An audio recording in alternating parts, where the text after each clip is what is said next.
Neste vídeo, vamos iniciar o nosso estudo sobre conjuntos. Vamos começar com a seguinte pergunta: o que é um conjunto? Na matemática, o conjunto vai ser uma abstração para capturar o conceito de uma coleção de elementos.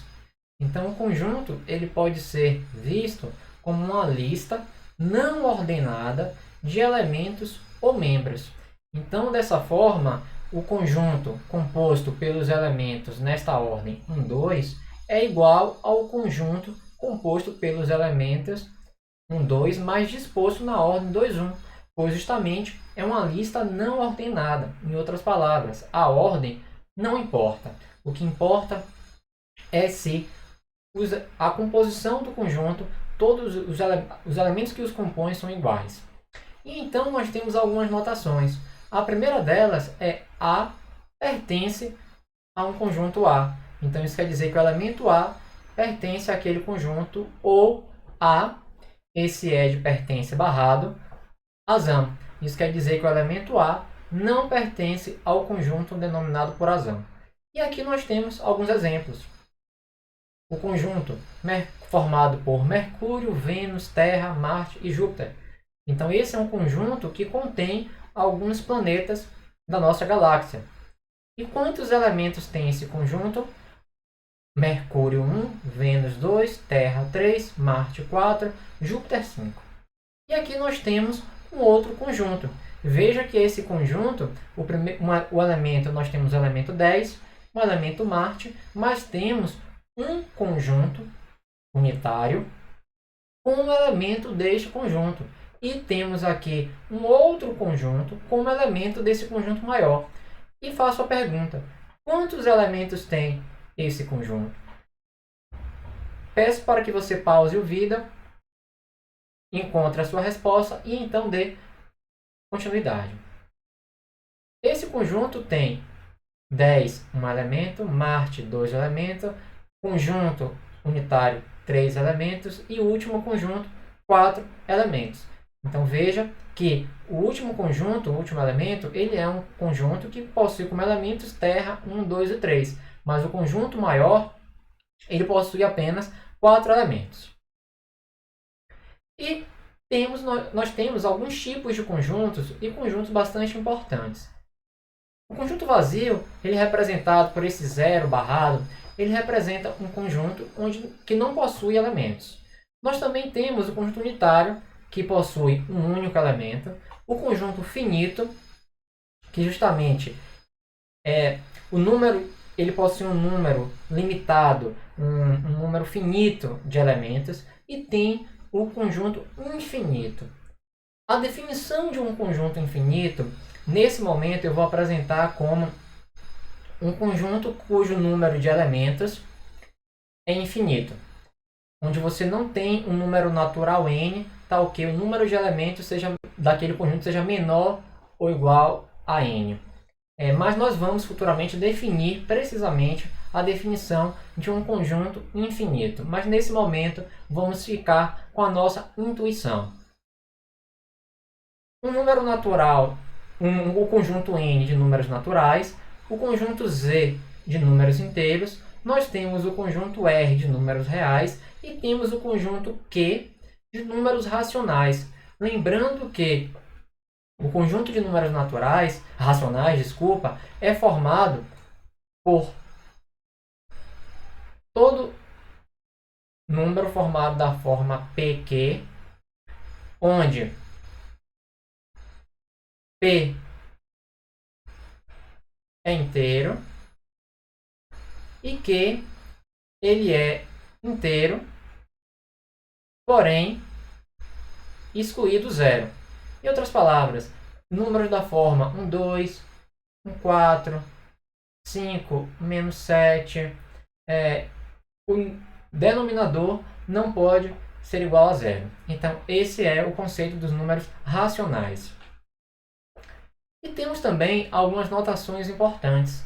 Então, nós podemos descrever conjuntos, como aqui embaixo, da forma x, tal que aquele número x que participa do conjunto atende a um predicado. Exemplo, nós estamos definindo um conjunto formado por todos os elementos k tal que esse elemento K ele satisfaz essa propriedade, esse predicado. Isso nos diz que K é igual a 2n mais 1 e n é um número natural. Em outras palavras, nós estamos definindo aqui o conjunto dos números ímpares. Aqui também nós temos uma outra forma de representar. X pertence a um conjunto maior, tal que a propriedade x, p de x, é válido. Então, um exemplo, K pertence ao conjunto dos números reais. Porém, nós não estamos considerando aqui todos os números do conjunto real, mas sim um subconjunto. Na verdade, apenas aqueles números que estão compreendidos entre 0 e 1. Em outras palavras, nós estamos trabalhando com a reta real no intervalo 0, 1. E quais são as relações entre os conjuntos? Então, a primeira relação é a de subconjunto. Nós denominamos dessa forma: A, esse símbolo, repare que há um traço embaixo, B. Então, nós dizemos que A é um subconjunto de B, se e somente se. Então, lembrando que isso é uma bicondicional. Para todo x, esse predicado é válido. Qual é esse predicado? Se x pertence a A, então x pertence a B. Isso quer dizer que um subconjunto, A é um subconjunto de B, se todo elemento pertencente em A é também um elemento pertencente a B. E veja que nós temos uma segunda definição de subconjunto próprio. Repare que na notação é diferente. Enquanto o subconjunto possui esse traço de igualdade, o subconjunto próprio ele não possui esse traço. E qual é a sua definição? A é um subconjunto próprio de B se e somente se A for um subconjunto de B, subconjunto na definição original.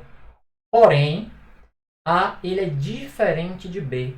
Em outras palavras, tudo que está em A está em B, mas B possui pelo menos um elemento que está em B e não está em A. Vamos ver alguns exemplos. Então aqui, falando sobre o diagrama de Venn, então aqui eu tenho o conjunto A e aqui eu tenho justamente o conjunto B. Então, observe que lá pela definição, nós temos que para todo x pertencente a A, implica que x pertence a B. Então, pegue qualquer elemento aqui x, repare que x ele pertence a A e x também pertence a B. Então, aqui nós temos a definição de subconjunto. Mas veja que lá nós temos a possibilidade de ser igual. Então, aqui eu posso ter A igual a B. Veja que A é um subconjunto de B, pois todo elemento x que está em A também está em B. Mas nesse cenário aqui, eu poderia ter um elemento aqui que eu vou chamar de y.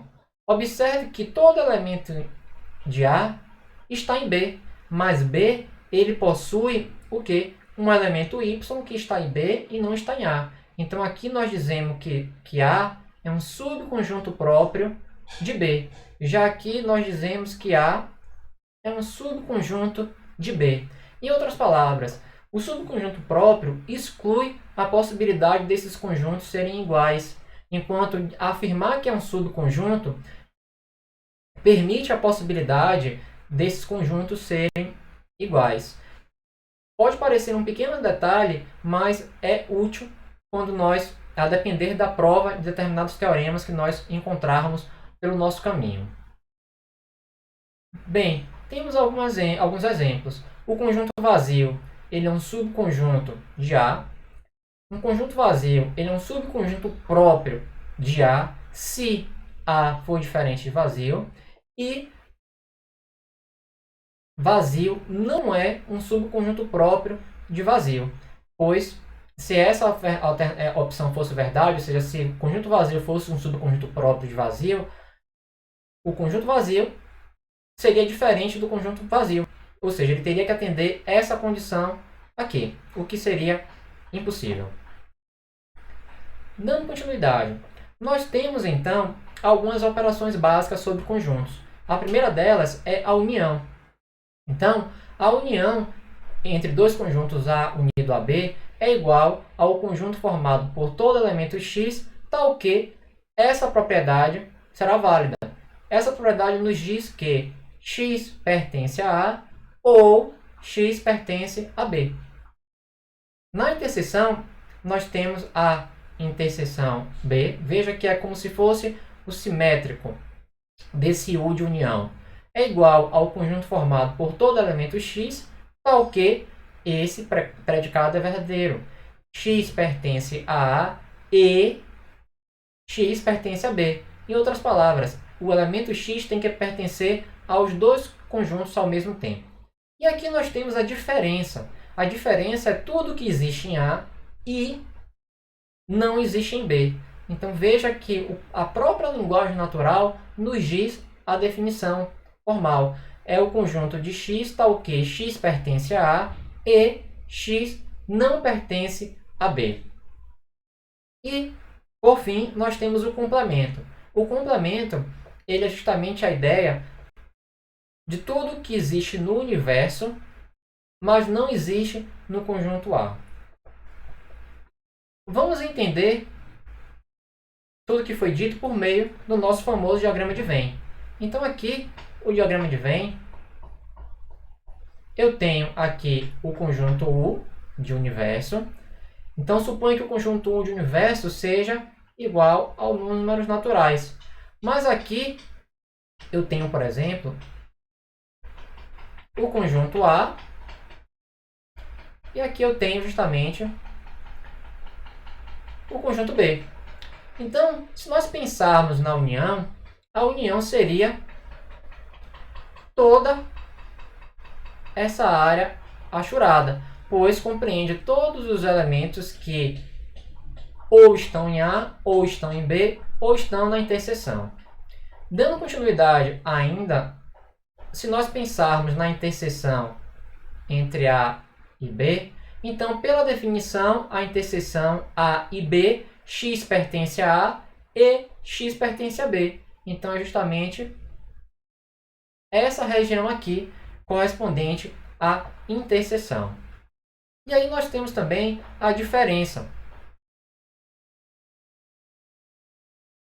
Então, veja, pela definição, x ele pertence a A, então seria toda essa parte à esquerda, porém x não pertence a B.